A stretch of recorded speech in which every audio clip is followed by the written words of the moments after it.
Hello, Martin. Good morning. Hi, nice to see you. Nice to see you too.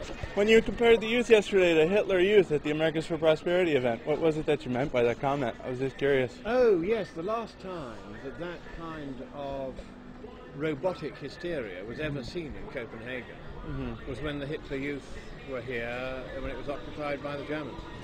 But you have to realize the difference was that the youth back then weren't arguing for clean energy and solar power, they were arguing for the extermination of Jews. So don't you think it's a little inappropriate to compare those two? No, in fact it's a very good comparison, although I don't blame the young people because they have been propagandized in the same way as the Hitler Youth were. The number of people being killed by this misplaced belief in climate change is, if anything, greater than the number of people killed by Hitler.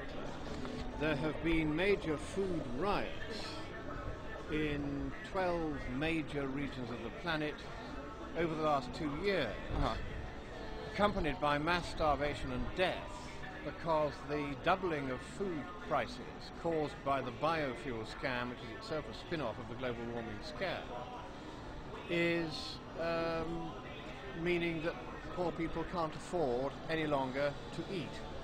In Haiti, they're living on mud pies made with real mud, or at least they were. They now can't even afford those. I regard this as very serious. I don't care whether the Hitler Youth thought they were doing the right thing. I don't care whether the Hitler Youth of today think they're doing the right thing. The consequences in both cases are deaths of people that we don't care about as much as we should. And that is despicable, and that's why I'm here, to try to bring the world back to its senses before any more of this slaughter continues. Okay. But what do you say when, about the fact that we're burning coal and oil now instead of using clean energy, and don't those also have health impacts? Coal and oil are just as clean as any other form of energy. Carbon dioxide solar power is doesn't a cause harmless, asthma and cancer. Carbon dioxide is a harmless, natural trace gas, which has in previous eons been present in the atmosphere, even in recent times, at 20 times its present concentration. And sir, but the burning of coal and oil don't just produce carbon dioxide, well, there are other pollutants involved. If you use stoichiometric burning, which is increasingly the method used in coal-fired power stations using fluidized bed methods, if you use, in fact, Western methods of coal burning, there's very little pollution. Of course, in places like China and India, where they don't use the modern technology, it's very polluting, but in the West it largely isn't. The number of people dying from respiratory diseases caused by industrial pollutants from coal-fired power stations in the atmosphere is negligible compared to what it was in the West.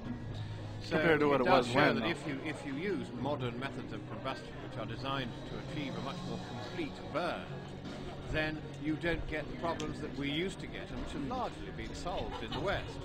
I agree there are problems in the poorer countries like India and China simply because their governments haven't taken the decisions that they could take if they wished to use the modern technology.